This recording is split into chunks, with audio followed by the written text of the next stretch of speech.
Ok, entonces hoy voy a hablar es un término que según nosotros estamos inventando en el laboratorio, que es como Neuroscience-Based Interactions, ¿no? Cuando lo traduces a español no es tan sexy, ¿no? Sería como interacción basada en neurociencia, ¿no? Pero viene su origen desde las interfaces naturales. A ver, extendida mi pantalla y... Ahí está. Ah, gracias. Pues voy a hablarles un poco acerca de mí porque estas pláticas en teoría es para que conozcan a los investigadores del laboratorio y que tengan confianza de acercarse a nosotros y a nuestro grupo y qué es lo que estamos haciendo, ¿no? Entonces, pues es como mi definición y también ahorita las prioridades que tengo en mi laboratorio. Pues yo soy mujer, entonces me invitan a muchos eventos, ¿no? Acerca de mujeres en las ciencias y persigo muchos estos objetivos, ¿no? Tratar de mantener equidad, pero a veces nos pasamos, ¿no? Como mujeres, entonces, en los dos sentidos, ¿no? Soy mamá de Juan Joel, tengo un hijo que tiene 4 años, que es tremendo, y esposa de Juan. Y tengo una familia académica que es súper, súper importante para mí. O sea, si algo es importante en mi trabajo para mí, son mis estudiantes y mis egresados, y somos un grupo muy cercano, y son mi prioridad, ¿no? Do not mess with my students. Soy deportista, o sea, me gusta hacer ejercicio, es prioridad para mí hacer ejercicio, por eso llego tarde, porque tengo que hacer algo en la casa. Y además, pues soy investigadora del departamento, ¿no? Acerca de mi trayectoria, pues ya leyó mucho Luis. Lo único que quiero resaltar es, nuevamente, o sea, mis estudiantes donde están. Ahorita tenemos dos redes de colaboración muy activas a nivel internacional. Entonces, mis estudiantes hacen muchas estancias en el extranjero pues con diferentes redes de colaboración. Y todos mis estudiantes graduados de doctorado, todos están ahorita en el SNI. Todos son SNI 1, a excepción de uno que es candidato SNI. Entonces, también eso habla un poco de la exigencia de mi lab. Soy muy exigente, pero también me gusta entregar esos resultados, ¿no? Estas son como las redes de colaboración que tengo al momento, son las redes que tenemos activas, ¿ok? Entonces es bien complejo tener que interactuar con todas estas personas y en diferentes zonas de horario, ¿no? O sea, tener una reunión con Australia automáticamente es levantar todos los días a las 6 de la mañana.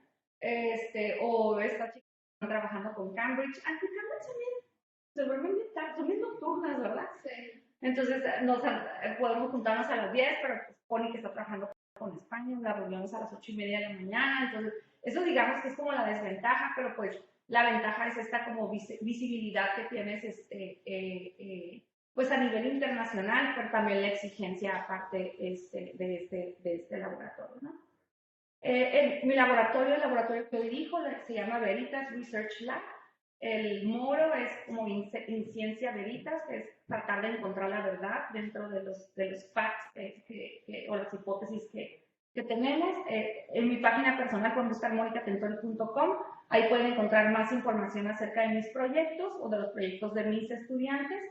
Y básicamente hacemos como tres cosas principales, ¿no? Ay, es que no veo aquí, ¿puedo hablar como decirlo? ¿Sí usted sigue? ¿Sí? ¿Me siguió? Sí. ¿Sí? Ah, ok. Que no veo nada ya.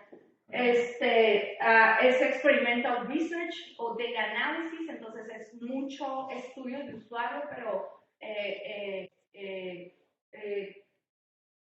muy cuantitativos. También hago mucho investigación cualitativa, pero ahorita nos vamos a más a estudios sensado, de interacciones más, no hago mucho wearable computing, no es que vaya hecho, pero ahorita pacientemente no, más de interacciones y como data analytics y machine learning y natural and intelligent user interfaces, entonces son como los tres major research themes que tenemos en el laboratorio. Y ahí pueden ver como las claves a diferentes dominios de niños, mucho de autismo, videojuegos, rastreo de movimientos, etcétera. Y esos son los miembros que están ahorita en mi lab. Mi lab está ahorita chiquito, otra vez, bueno, perdón. O si quieres déjalo así, voy a estar yendo porque no alcanzo a ver, nada más para darle next. O sea, obviamente yo soy la cabeza del laboratorio, tengo una postdoc que va a estar con nosotros 2 años, que es Katia, y 4 estudiantes doctorados que están aquí, que es Ivonne, Arturo, Connie y Luis Amul, ¿no? Entonces estamos reclutando estudiantes de maestrías. Ojalá que algunos se interesen en el área. Entonces, eso somos nosotros, ¿no? En mi laboratorio de estudiantes. Allá en la página pues pueden ver los egresados que están, una investigadora con la que colaboramos mucho, es la última egresada del laboratorio, está en un tenure track en la Universidad de Chapman, entonces con ella trabajamos muchísimo, y otros egresados que están en la Universidad de Chihuahua, que es Ray, Chan ahora se está moviendo a la universidad, a la UTP de CICES, etc. En la agenda que voy a hablar el día de hoy, pues primero voy a empezar con y de dónde salen. Después voy a hablar de esto que llamamos Neuroscience-Based Interactions y después les voy a presentar 3 proyectos, si el tiempo permite, porque ya voy atrasada, y pues los puntos para llevar a casa. Entonces, Wayser, todo esto viene de Ubicomo, cómputo móvil, que si se utiliza como sinónimos como Internet de las Cosas o cómputo pervasivo, sino que se han popularizado más otros términos dependiendo del énfasis que le das. El énfasis que yo le voy a dar el día de hoy es desde el punto de vista de interacción. Y entonces Weiser en 1991 dijo que las mejores tecnologías son aquellas que desaparecen. A lo que se refería no es a que no las podías ver de manera físicamente, sino a aquellas que no estás consciente de ellas, ¿no? Sino que la interacción es un poquito más natural y que la interacción se vuelve de manera indistinguible, ¿no? Y entonces de ahí empiezan a surgir muchas cosas. O sea, desde el punto de vista de investigación existe todo esto de multitouch desde hace años, pero se empieza a popularizar obviamente muchísimo más cuando empiezan a salir las grandes empresas, ¿no? Entonces viene Apple y dice, bueno, ¿cómo interactuamos los humanos de manera natural? Pues los humanos nos tocamos entre nosotros, ¿no? Entonces dan el origen a las interfaces multitoque y entonces salen lo que son las iPads, ¿no? Que popularizó más Apple, aunque Microsoft ya tenía como una y antes de Surface. Y entonces lo que pasó es que estamos viendo a la computadora ver al usuario como en blanco y negro, ¿ok? Porque lo que hacemos es, al final del día, un algoritmo de visión, o sea, tomas una foto y hace cierto procesamiento digital sobre esa fotografía, ¿no? Entonces, no sé si me puedo seguir, si me voy a quedar más acá, estoy moviendo mucho, perdón. ¿Cómo? ¿Sí? Ok. Entonces, eso nos limitó un poco al ver al usuario en blanco y negro y empiezan a surgir otros algoritmos. Entonces son las tendencias o las cosas que vas avanzando en la parte desde el punto de vista de interacción. Entonces sale el Kinect, empiezan a salir las interfaces conversacionales, fíjense, no hace mucho, 2014, o sea, acaba de, ¿ok?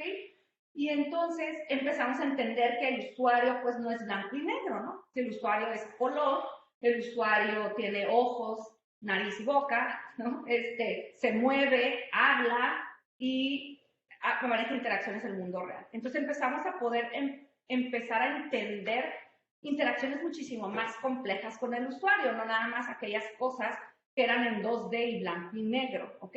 Entonces eso es lo que nos interesa en nuestro grupo. ¿Cómo podemos crear nuevas maneras de interacción o nuevos dispositivos de interacción? Entonces, hace algunos años nos preguntamos, pues, ok, ¿se pueden doblar las computadoras? ¿Y qué significa el hacer una computadora flexible, no? Entonces, creamos esta superficie elástica. ¿Se escucha? ¿No? Bueno, no importa que no se vea, pero lo que hace es cuando tocas tú en la parte de la superficie, hace música, ¿ok? Detrás de la tela, dentro del marco, es como un tipo marco portería, existe un Kinect que identifica la profundidad del toque. Tiene un fondo de nebulosas y elementos 3D como del espacio, y tiene juegos de retos de variación de fuerza y de ritmo. ¿Okay? Entonces, lo que entendimos en ese desarrollo, en ese prototipo, y esos prototipos lo hacemos siguiendo técnicas de diseño centrado en el usuario, que es la clase que se oferta la siguiente cuatrimestre, que es diseño de interacción. Te enseña a desarrollar como ese tipo de aplicaciones. ¿Okay? Entonces, lo que entendimos es que sí se pueden doblar las computadoras y que generan otros retos técnicos asociados a cómo detectar la interacción de los usuarios. ¿Okay?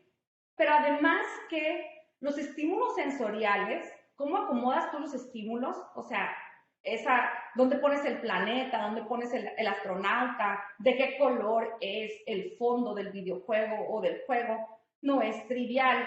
O la música, ¿cómo acomodas las notas de graves a agudas? Todo eso son estímulos que tu cerebro procesa a través de los receptores sensoriales y transforma esta información sensorial en información que entiende el cerebro y que después manda ciertas señales o ciertos órdenes alrededor del cuerpo. Entonces, eso nos llevó a entender, en trabajos con los neuropsicólogos nos decían, o sea, esta interacción está creando nuevas conexiones neuronales en el cerebro.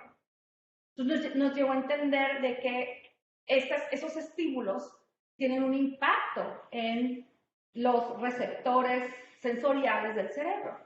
Entonces lo que queremos hacer, y eso es lo que llamamos interfaces basadas en neurociencia, es podemos manipular esta información sensorial y alterar nuestros procesos sensoriales del cerebro y qué es lo que implica en términos de conexiones neuronales. ¿Ok? Entonces, básicamente a este nivel lo tenemos en dos direcciones. Cambiando el mecanismo de entrada, ¿no? Es decir, midiendo la actividad cerebral y viendo qué podemos controlar en función de la actividad cerebral, y cambiando los mecanismos de salida, ¿ok? Alterando los sonidos o las visualizaciones y ver qué efecto tiene en el cerebro. Y es de lo que yo voy a hablar el día de hoy, de los proyectos. Entonces, el primer proyecto, que es el que me voy a enfocar, es utilizando a la actividad cerebral como mecanismo de entrada. ¿Ok? Entonces, la pregunta que nos hicimos aquí es, ¿pueden los niños con autismo controlar un videojuego con su atención? ¿Ok? Los niños con autismo, el autismo es un trastorno del desarrollo neurológico que impacta en los primeros años de vida y tienen problemas en socialización, lenguaje y comportamientos repetitivos. Además, existe una comorbidad con atención. Entonces, lo que queríamos ver es si podíamos manipular la atención de los niños con autismo y en función de eso mejorar su atención. ¿Ok? Entonces empezamos a trabajar con estas diademas de nueva generación. Obviamente están los electrodos tradicionales, y tú le puedes poner electrodos en todo, ahí es el cerebro. Estos son los marcos de referencia en donde ya está claro en cada uno de los aspectos qué parte del cerebro se está activando y qué te indica esa parte del cerebro. ¿Ok? Pero salieron estas diademas de nueva generación que ya tienen electrodos específicos. Entonces, tratamos de ver si estas diademas podían leer algo en términos de atención con los niños con autismo. Entonces revisamos, está la diadema del Neurosky, que como ven lo único que tiene es un electrodo en la parte frontal, y con ese electrodo reclama esa diadema que mide atención. Y tiene un clip de referencia porque son muy ruidosos. Llegar al cerebro existe mucho ruido, ¿verdad? El cabello, la piel, grasa, y un montón de cosas hasta que puedas llegar a leer el cerebro. ¿Ok? Posteriormente, revisamos otra diadema de nueva generación, que son estas Muse de Neurosky. Todas están disponibles en el laboratorio. La Muse de Neurosky utiliza 4 electrodos, 2 aquí enfrente y 2 aquí atrás, ¿ok? Pero el diámetro de la diadema nos sirve para los niños. En una evaluación que nosotros dimos, nos gustó más la Muse, pero no le cupo la cabeza de los niños, entonces terminamos usando la Neurosky. Y luego está otra que es la Emotive Pop, que si se fija tiene muchísimo más electrodos, ¿ok? Entonces pueden leer muchísimas más cosas En las otras ves más que nada atención, emociones. En esta sí puedes ver, por ejemplo, motricidad, otro tipo de cosas. Pero esa tiene que ser con solución salina, o sea, hay que mojar el electrodo, así como cuando te vas a hacer un ultrasonido, ¿ok? Y es como muy, a pesar de que la comercialización, la mercadotecnia es con los niños, es muy invasiva para el niño el ver que con una jeringa le están echando algo, te lo van a poner en la cabeza. Entonces decidimos utilizar Neurosky. Entonces creamos nosotros un videojuego, nuevamente siguiendo técnicas o filosofía de diseño centrado en el usuario. No sé dónde está el mouse, espérame tantito. Con paciencia. Y creamos este videojuego que lo que hace es un videojuego tipo runner, y lo que hace es, cuando el niño está poniendo atención, abajo pueden ver las 3 señales. El electrodo, que es la señal cruda, después cómo la diadema te convierte esa señal cruda a unidades, y de ahí nosotros definimos un threshold si está poniendo o no poniendo atención. Si está arriba de ese threshold, el niño está poniendo atención, y si no, no está poniendo atención. Entonces lo que pasa es, ahí lo pueden ver, cuando el niño está poniendo atención, el tractor empieza a avanzar. ¿Ok? En el momento que el niño deja de poner atención, el tractor se detiene. Entonces, el objetivo es, la historia o la narrativa es que hubo una tormenta, los cochinitos se fueron de la granja, entonces el granjerito tiene que recolectar los cochinitos y regresarlos a sus corrales. ¿Ok? Cuando empieza a haber ruido, ahorita lo van a poder ver, está ahí en la barra, en la línea, empieza a haber ruido, ya sea que el niño se mueve o parpadea o traga saliva, sale el granjerito y se empieza a poner borroso, no son lecturas relevantes o es basura, llamémosle así. Y entonces cuando vuelve a poner atención, entonces empieza a avanzar.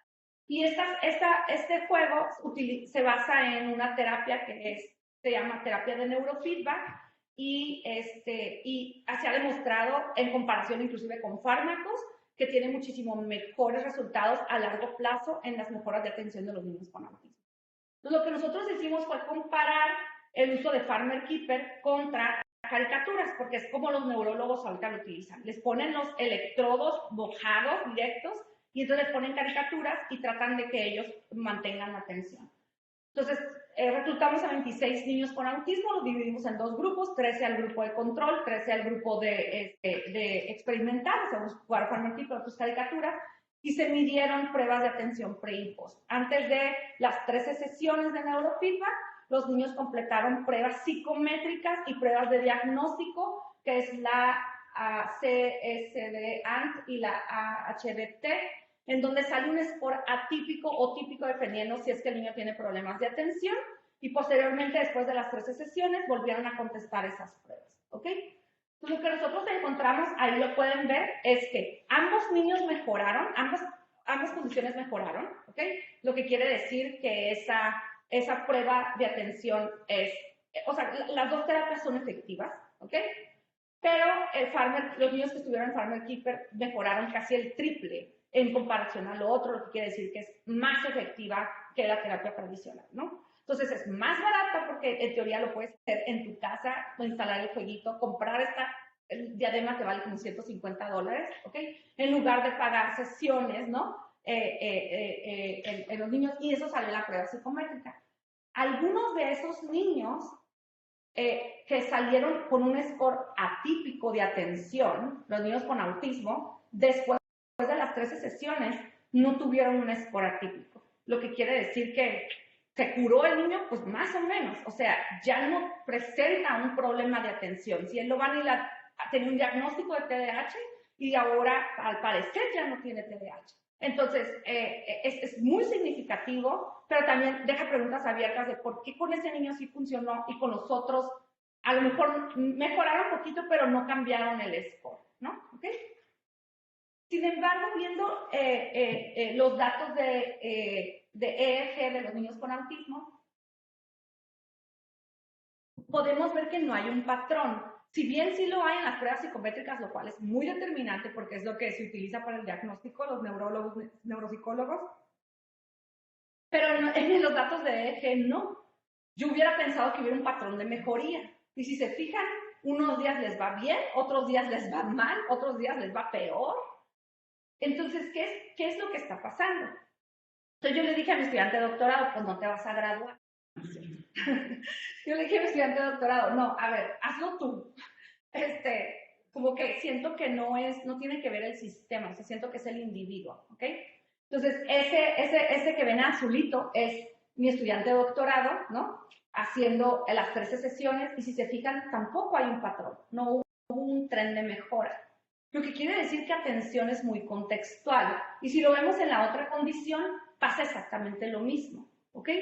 Entonces, depende de muchos factores, o sea, estamos leyendo información fisiológica, que si ese día no dormí bien, que si ese día sí desayuné, que si ese día me peleé con mi mamá o con mi novio, o con mi hijo, con lo que sea, entonces tu atención va a cambiar y entonces no hay un tren de mejora per se porque el tipo de datos que estamos midiendo está a un nivel muy, muy abajo, ¿ok?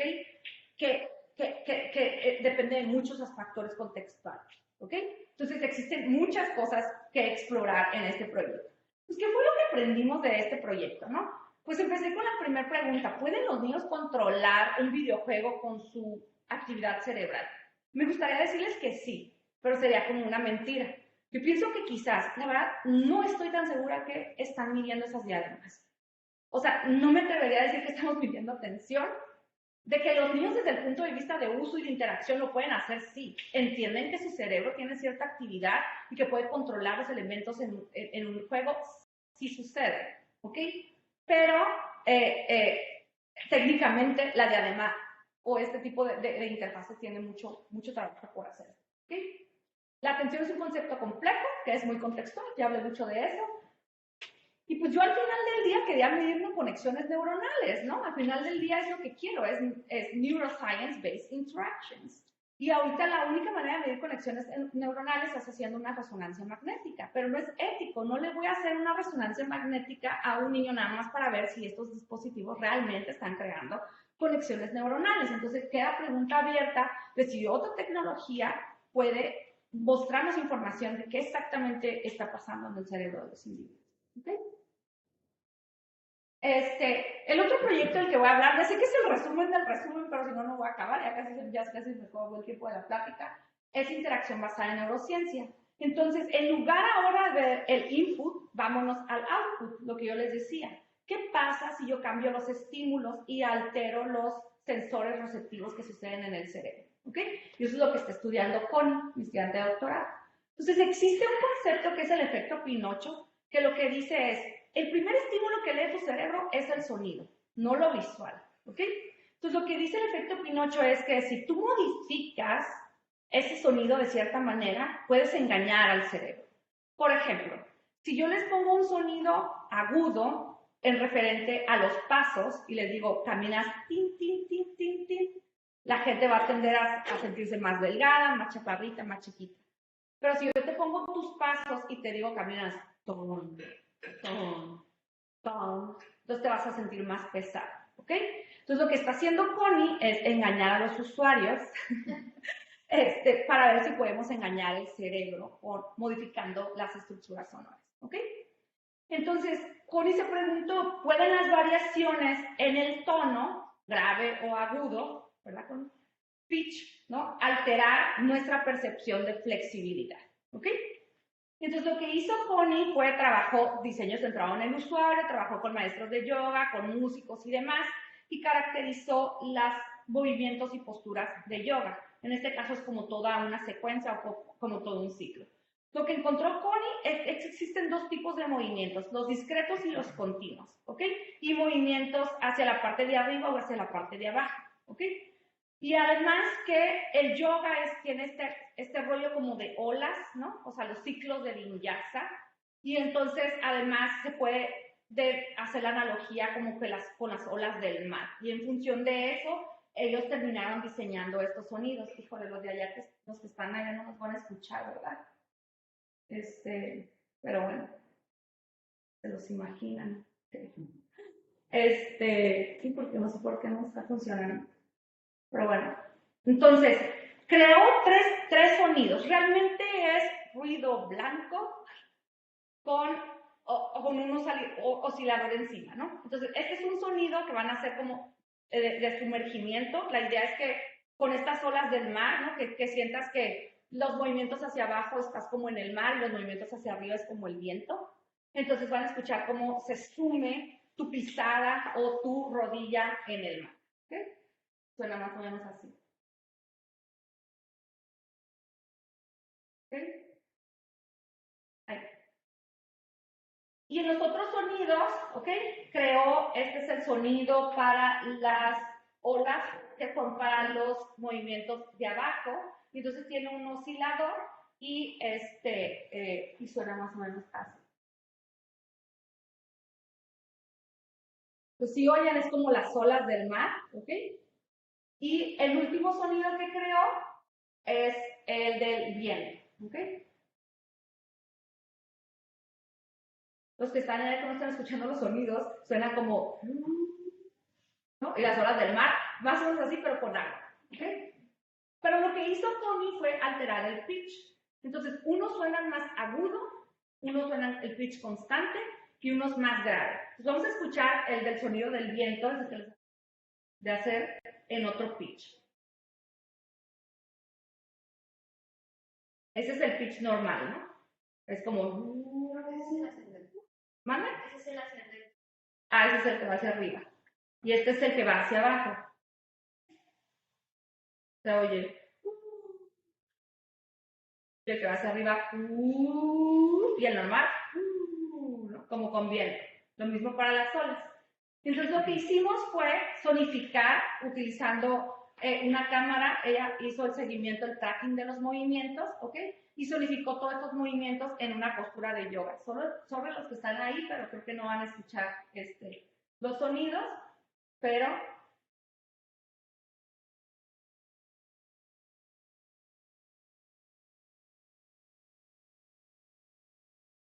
O sea, ahí sube los brazos y suena como... Bajas, traes ahí un...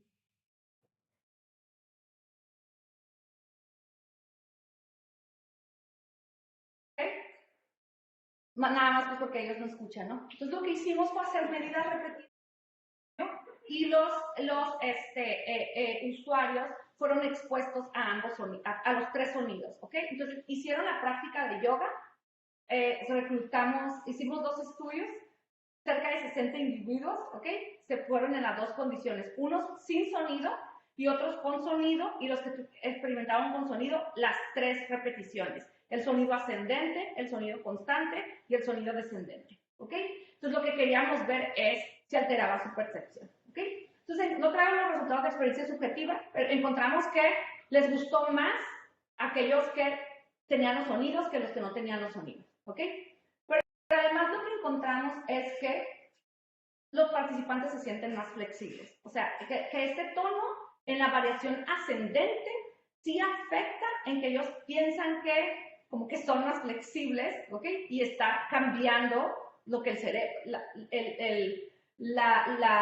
la señal que manda el cerebro al cuerpo. O sea, la señal entre el cerebro y lo motor, ¿no? Está siendo variada por esta variación que hizo Connie, ¿no? Pero también, además, encontramos que el 50% de los participantes puntuaron una mayor percepción de control y velocidad al utilizar estos sonidos, y que además, con la variación ascendente, y que además la dirección del movimiento estaba relacionada con la dirección del sonido. ¿Okay? Entonces, ¿qué aprendimos de este proyecto? Lo que aprendimos es que la variación de estructuras sonoras tiene muchos factores, ¿ok? Al final del día, y ese era mi objetivo en que vieran a los sonidos gráficamente, es una onda, ¿ok? Entonces es una frecuencia, y la frecuencia pues tiene duración, tiene pitch, tiene varios factores. Nosotros variamos uno solo, el tono, y alteramos el cerebro, ¿ok? Entonces la pregunta es, ¿qué otros factores, además de la frecuencia, pueden impactar en las cualidades de movimiento? Aquí en particular, Connie trabajó con las cualidades de movimiento dinámica, ¿okay? Pero pueden existir otros aspectos de movimiento que son más como, trabajó en las estáticas, ¿no? las dinámicas de movimiento, pero puede impactar en las cualidades de movimiento, que son otro tipo de cosas que es más como smoothness, o sea, qué tan duro eres o no al hacer cierto movimiento, que es lo que ahorita ella está estudiando en el doctorado, ¿ok? Y la otra cosa es que pareciera que estas características del movimiento pueden indicar aspectos relacionados con tu percepción. Es decir, cómo te mueves indica aspectos de cómo te sientes, un poco. Entonces, Connie está tratando de explorar si estas cualidades de movimiento o esta alteración puede cambiar aspectos de cómo te sientes, en particular con bailarinas que hay un problema ahí de dismorfia corporal, que te sientes como que estás muy gorda, aunque cambia tu cuerpo por el efecto de siempre estar frente a un espejo. ¿Okay? Y el último proyecto que les quería hablar el día de hoy es el de patrones ápticos, que es algo muy similar, entraría dentro de estas interacciones basadas en neurociencia, que modificamos el output o los estímulos, y lo que hacemos aquí es, mediante vibraciones, tratamos de alterar cómo interactúas con un celular y ver qué es lo que implica para la medición de niños con autismo. Para este proyecto les voy a contar una historia, ¿okay? Para que entiendan o se sensibilicen con el problema de cribado en el autismo. O sea, no existe una prueba médica que tú puedas ir al laboratorio y que te diga tienes autismo, ¿no? Entonces, Marley es un niño de 1 año de edad o 2 años de edad que presenta ciertos comportamientos atípicos. Entonces, los padres de Marley van al pediatra y le dicen, siento que mi hijo hace algunas cosas diferentes o algunas cosas que no siento que corresponden a un desarrollo normal. ¿Okay? No habla, no hace contacto visual, no responde a su nombre, sus movimientos son un poco torpes, y yo he visto que otros niños de su edad pues no presentan este problema, ¿no? Entonces el terapia le dice, no hay problema, el pediatra, así son los niños, todos los niños crecen de manera diferente, no se preocupe, va a alcanzar, es un niño flojito, o ustedes lo consienten mucho, dejen que entre a la guardería y ahí ya va a haber estructura, etc. ¿Okay? Esperen y van a ver. Es mucho llaman el wait and see approach, ¿ok?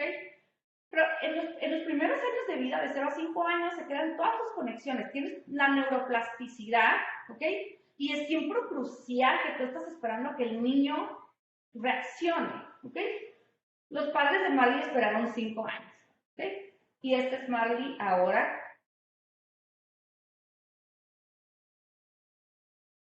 Después de ese espera, ¿ok? Si se fijan, Marley no puede hacer ni siquiera un movimiento tan simple como mover un brazo de arriba a abajo. Tiene la espalda arqueada, o sea, ni siquiera tiene una buena postura. Entonces, si no puede hacer ni siquiera esos movimientos, muchísimo menos va a poder desarrollar otras habilidades, ¿no? El problema es que este niño no creó las conexiones neuronales que eran importantes de haberse creado a la edad temprana, ¿ok? Y por eso es súper importante intervención crucial.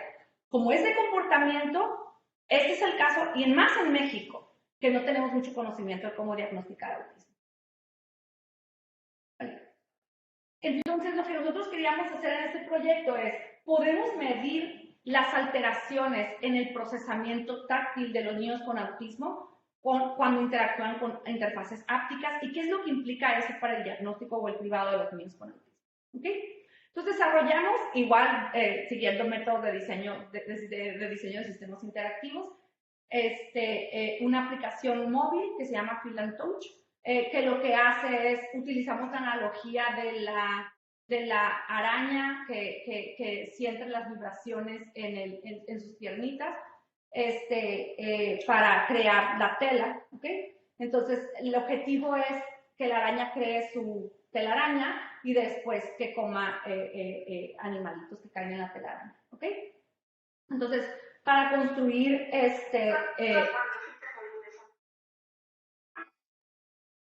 como no van a sentir las vibraciones, entonces está el audio, ¿no?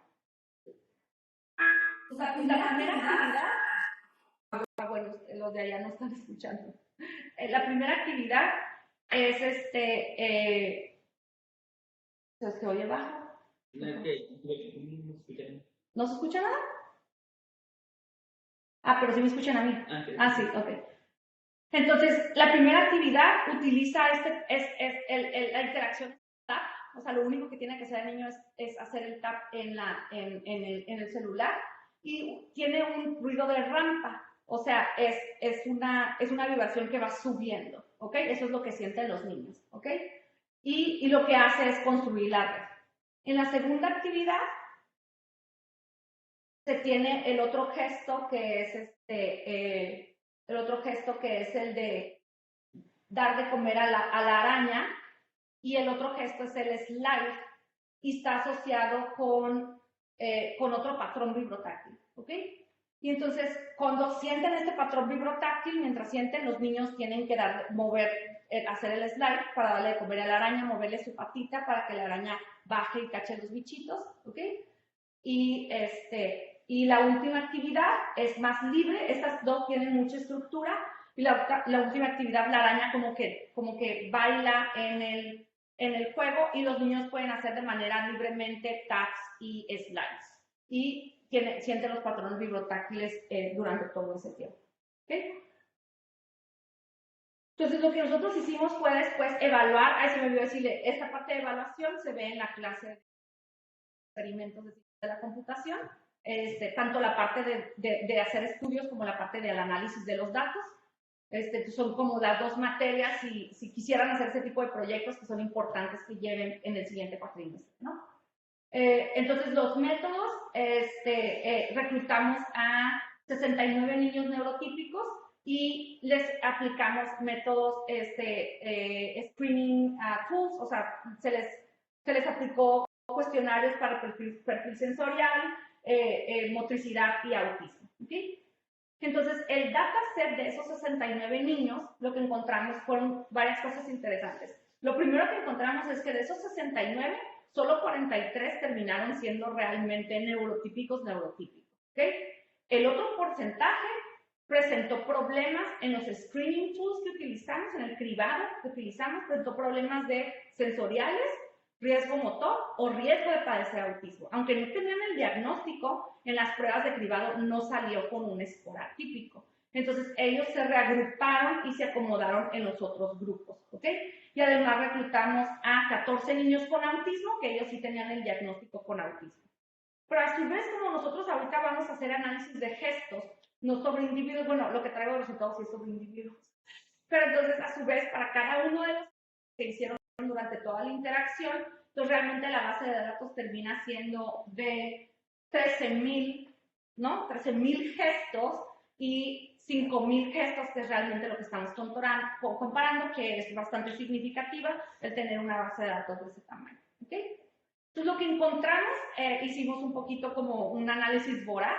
Entonces, analizamos un conjunto de características relacionadas con el diámetro, con el área o ápticas de la interacción, y encontramos dos, lo que llamamos nosotros marcadores digitales, que son propios de la enfermedad, que en teoría los médicos o los neurólogos o psicólogos realmente no saben que existen estos problemas porque existen muchos problemas para medir procesamiento táctil. Entonces, no tienen herramientas para medir procesamiento táctil, entonces no tenemos un conocimiento de cuáles son los problemas en términos táctiles de los niños con autismo. Yvonne, que es el trabajo de Yvonne, lo que encontró es que son estos dos. El primero, que es la amplitud de la vibración, que es cuánto vibra al presionar o al interactuar con el celular. Y entonces encontramos que los niños con autismo, su amplitud es significativamente más alta que el resto de las poblaciones que estudiamos, ¿ok? Y que además la amplitud de los niños con riesgo motor, riesgo motor es significativamente más pequeña que los niños neurotípicos, ¿no? Entonces, esto es muy significativo porque quiere decir que pueden ser dos marcadores que no conocen ahorita en literatura y que pueden servir para diagnóstico o tratamiento, ¿no? Y otro que encontramos es que el radio del gesto, es decir, o sea, como cuánto presionas o el área o el radio de la presión con el celular. También los niños con riesgo motor se fue significativamente más alta que los neurotípicos, y también hubo variaciones en los neurotipos. ¿Ok? Pero algo que ya habían encontrado que existía en la literatura, en un paper de Nature ya se había encontrado, y también en el trabajo previo de Yvonne con la tela, porque eso también lo hicimos, la tela tiene cierta retroalimentación áptica, encontramos que la fuerza era un factor o una variable de control importante para distinguir en los niños. Lo que queríamos ver es que si la fuerza era como el major driver, o sea, si era como lo principal, o si había realmente una contribución diferente a eso. Y lo que encontramos es que no, al parecer no. Si ven en la imagen, la fuerza está un poquito separada hacia lo que es el radio, entonces estos se pueden reclamar como nuevos marcadores ahorita no conocidos en la literatura.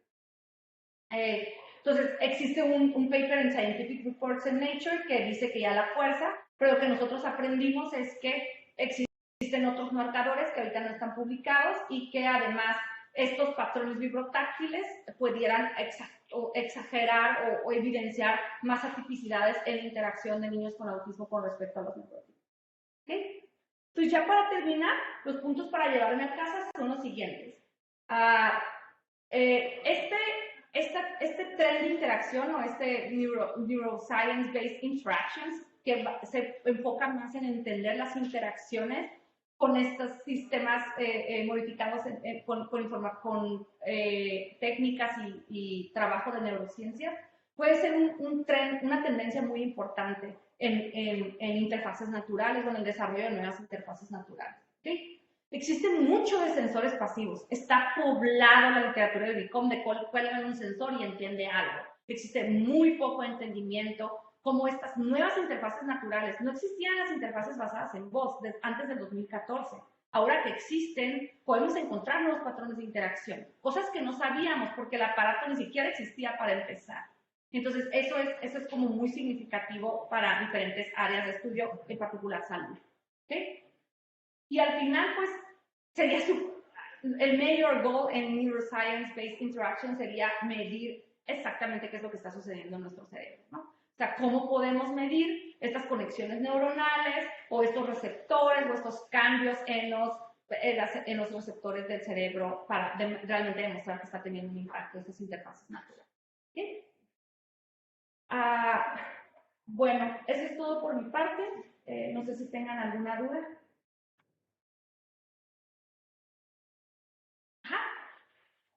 Quizás no tan centrado en la presentación, pero sí en todo lo que ustedes comentaban anteriormente. Yo estuve leyendo un artículo que escribió sobre un entorno inteligente para niños con autismo, en que ese entorno inteligente estaba comprendido entre varios proyectos que ya se desarrollan en el laboratorio.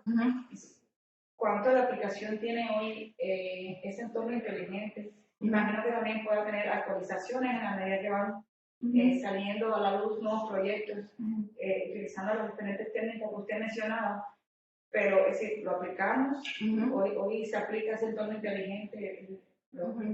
Sí, esa es muy buena pregunta. Yo colaboro, todos estos estudios colaboro con una institución en Tijuana que se llama Pasitos y que atiende a cerca de 60 niños con autismo. ¿Okay? Pero ahorita con COVID, entonces lo que hacíamos es, ahorita presenté obviamente 3 proyectos, pero tengo más de 10 años trabajando en muchos juegos y muchas cosas que se hicieron, y lo que hacíamos es lo dejábamos en Pasitos. Los Pasitos era como una clínica, pero estaba dotada de sensores y de cámaras de videovigilancia, de un cuarto de videojuegos, un cuarto donde estaba la tela. Entonces ellos tenían acceso a estos prototipos y servía como un backbone para encima de eso cargar nuevos prototipos. ¿Okay? Con COVID tuvimos que llevarnos toda la tecnología. Entonces, ahorita ese entorno inteligente está desinstalado, ¿ok? Pero sí, el objetivo es volverlo a instalar, porque la promesa, digamos, que yo hago con las clínicas con las que trabajo es al menos dejarle las tecnologías y mantener ese mantenimiento si es que además están obteniendo un beneficio. Ajá, sí. Entonces, sí, la idea es volver a instalar todo eso, o sea, la tela, este tipo de herramientas de diagnóstico, para que realmente pueda tener una penetración a un nivel más grande de la sociedad, no nada más en estos estudios, ¿no? el objetivo de que sean herramientas así fáciles de utilizar es para que las terapeutas o las maestras las puedan utilizar en la práctica diaria. Ajá. Pero sí, ese torno inteligente está súper padre, era como una clínica viviente, de un laboratorio viviente de autismo, pero ahorita lo tuvimos que quitar por el COVID, pero igual no importa, o sea, toda la tecnología está, ¿no? O sea, se puede regresar y volver a echar a andar. Y en ese caso el beneficio no es solo para el niño, sino también para los terapeutas o maestros y padres que también interactúan con los niños en esos entornos. Sí, claro, exacto. O sea, la idea, o en un mundo ideal, la idea sería que todos pudieran tener acceso, ¿no? En el ejemplo, por ejemplo, de las interfaces cerebrales, o sea, una sesión de neurofeedback, porque al final del día apoyo una sesión de neurofeedback, vale como 800 pesos, ¿no? Los niños tienen que hacer 40 sesiones a la semana. O, por ejemplo, esas 13 sesiones, pues es un dineral. Son tantas terapias que es impagable. Entonces, la idea es que tú puedas tenerlo en tu casa, ¿no? Y que el niño pueda hacer muchas sesiones. Entonces, si bien, obviamente, al menos nada más está en esa clínica y en esa clínica, pues eso se siente y después recluta más y va apoyando, la idea es que pues se pudiera extender y comercializar y que acceder a estas, pues al final del día son técnicas terapéuticas. Doctora, yo quisiera preguntarle unas cosas y pues muchas gracias, estuvo muy interesante la plática que nos dio, pero yo más por el lado como de ¿qué algoritmos o paradigmas están usando ahorita para el procesamiento y el filtrado de señales, ya sea tanto cerebrales como digamos, a lo mejor hasta de un músculo, ¿no? Pero principalmente digamos que las cerebrales. Ajá. Esa es muy buena pregunta. La verdad, por eso enfaticé, tiene que ver mucho con las tendencias en el área. Nosotros, es muy difícil como crear las dos cosas, ¿no? Entonces nosotros utilizamos librerías que ya están disponibles, no en el mercado, que ya vienen con eso. Entonces, por ejemplo, para el rastreo de movimientos, estamos utilizando CVZone, que está basada en OpenCV, que ya es una librería de muchos años. OpenCV, CVZone es nueva, esa acaba de salir el año pasado, está basada en OpenCV, esa sí es de muchos años, que hace pues algoritmos de visión. Revisamos otras, que era la XNet y la OpenPose, pero representaban más desventajas que la que estamos utilizando. Unas no te permitían hacer el tracking 3D del movimiento, solo te permitía hacer tracking 2D. Otras requerían recursos como muy elaborados de la máquina, y también la resolución era a 20 FPS y esta es a 30 FPS, entonces nos ha dado mejores resultados en términos de movimiento. En relación a las interfaces cerebrales, y ese era mi punto cuando puse las gráficas del EEG. O sea, me gustaría decirte que hay librerías a las que les creo. No existe una librería a la que les creo que está viviendo atención. Ellos dicen que reclaman atención y que leen atención y emociones. Yo dudo mucho que estén haciendo eso. Entonces, utilizamos la librería que trae comercial, la librería que trae la diadema.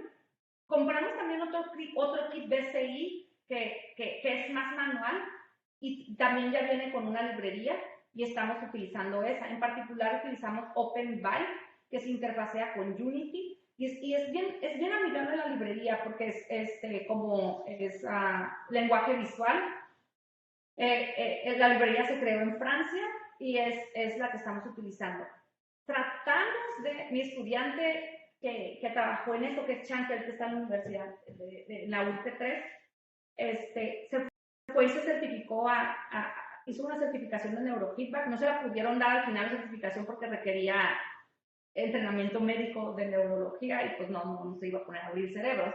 Pero sí llevó la certificación de neurofeedback y es procesamiento de señales. Entonces, trabajamos un poquito con el procesamiento de señales manual, o sea, derivando, ¿no? Extrayendo la derivada, extrayendo features, pero no llegamos a nada. O sea, es demasiado ruido, no está resuelto ese problema. Pero nosotros utilizamos OpenVibe. Pero sí, hay preguntas abiertas de cómo mejorar ese tipo de cosas, pero sí es programación muy, muy de bajo nivel, es un reto más electrónico, es lo que yo diría. ¿Sí? Y pues ya por último, para no quitarle tanto tiempo, o sea, porque pues supuestamente incluso por ahí, ahorita no recuerdo tal vez nombres, pero por ahí he escuchado que realmente no se ha avanzado, ¿no? En la interacción cerebro-computadora en cuanto a tener un breakthrough o sea, en la adquisición de señales o en el procesamiento, ¿no? Entonces, por ejemplo, los de Neuralink, que lo único que hicieron ahora es eh, tener los mismos resultados, solamente que es pues mucho más pequeño el equipo, ¿no? O sea, tanto que los threads que te implantan son de 50 micrómetros, me parece, si no me equivoco. Pero bueno, mi intención es como, ¿qué piensa de eso? De que no ha avanzado mucho y cómo a lo mejor se puede avanzar, ¿no? O sea, a lo mejor algo desde abajo, pero bueno, usted díganos. Sí, esa es muy buena pregunta. Mira, yo la primera, cuando yo me metí a este rollo de interfaces cerebrales, hablé con un investigador que es investigador de Microsoft Research, Desmond Tan, que tiene de hecho un libro, digamos así, de interfaces cerebrales. Y me dijo, no te metas en eso, Mónica. Así me dijo, no te metas en eso, esto está muy ruidoso, quién sabe qué están midiendo, etcétera. No le hice caso. Entonces, yo la verdad te soy sincera, no creo que la solución sea los electrodos. Existe muchísima interferencia para leer el cerebro con electrodos. Entonces, es la piel, es el movimiento, es el cabello. Entonces, ¿quién sabe qué estamos leyendo? Entonces, yo lo que diría es, necesitas otro tipo de tecnología. Quizás revisar estos MEAs, MEA, no me acuerdo cómo, what it stands for, pero hay otro tipo, no quiero decir que está incrustado en la piel, pero es un poquito más invasivo, pero pienso yo que es lo que realmente va a lograr llegar al cerebro. Ahorita yo no creo que los electrodos te estén dando 100% actividad cerebral, pero es lo que hay realmente en términos de tecnología, es lo que estos sensores de nanociencia que están empezando a crear pudiera ser como un paso a seguir. Sí, Muchas gracias. Igual gracias. eh, pues yo estoy muy interesado en interacción cerebro-computadora. Entonces, pues igual estaría padre como poder platicar con ustedes, pues, o sea, porque tengo más bien como dudas del aspecto a lo mejor clínico que usted, o sea, me puede ayudar un poco, ¿no? En el aspecto o sea, Sí. que sí me serviría estudiar en el aspecto clínico digamos, de la anatomía y fisiología de un cerebro y, o sea, cosas así, ¿no? O sea, que no sé, o sea, no Claro. sé por dónde empezar a lo Sí, si mejor quieres. Sí, si quieres, o sea, ahí estoy en mi oficina, mándenme un correo y hacemos una junta y con mucho gusto te presento detalle del proyecto. Podemos inclusive también tener una llamada con Chan para que te explique más a fondo, porque si te digo que sí hicimos cosas manuales de procesamiento de señales. Entonces, para que puedas entender y ver otras tecnologías, porque el proyecto fue con diademas cerebrales, pero hay otras tecnologías que inclusive tenemos en el laboratorio para que las veas y poder hacer platicar un poquito más. Sí, con gusto, mándame un correo, agendamos una reunión con muchísimo gusto. muchas gracias. Pues a mí me pareció muy interesante, ¿verdad? Porque pues precisamente me gusta el tema, pero este, gracias. Muchas gracias a ti. Tengo una pregunta en el chat. Dice, ¿saben si ha usado aprendizaje por refuerzo para mejorar la interacción con los pacientes? No tengo ni idea a qué te refieres con aprendizaje por refuerzo. Yo no lo he utilizado. ¿O te refieres en específico para las diademas? No lo he utilizado yo hasta el momento. Sí, mira, o sea, nosotros la parte de Machine Learning, yo no hago como contribuciones en la parte de Machine Learning, sino las vemos más como una especie de caja negra. O sea, tenemos un conjunto de datos, yo diría que hago más data analytics, Entonces metemos a diferentes algoritmos de aprendizaje de máquina y entonces ya vemos cómo se puede predecir un modelo, pero no hago como investigación de machine learning desde el punto de vista de los algoritmos, o es más teórica, no es mi área. Ahorita sé que está muy de moda Deep Learning. No es que esté negada a Deep Learning, lo que estoy negada es a forzar a usar Deep Learning porque está de moda. O sea, he visto soluciones que están utilizando Deep Learning con bases de datos de 300 interacciones o menos. Eso es ni ético. O sea, existen muchos algoritmos, tienes que tener claro el comportamiento de los datos para saber qué algoritmo es el más adecuado.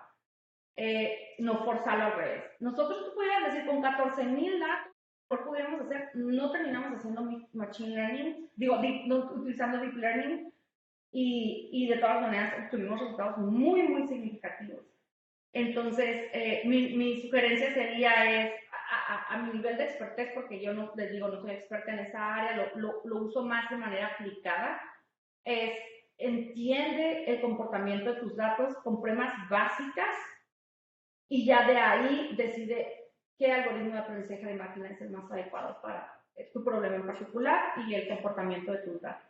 Pues muchísimas gracias por estar aquí y si tienen más dudas me pueden mandar correo o a mis estudiantes, de repente se ponen muy intensas mis reuniones, a mis estudiantes y podemos agendar una junta también si tienen más dudas. Muchísimas gracias por su tiempo y por venirme a escuchar. Pues muchas gracias, doctora, y ahora solo resta entregar la constancia y vamos a poner por aquí. ¿Vale? ¿Por qué no la? Permíteme leer la constancia.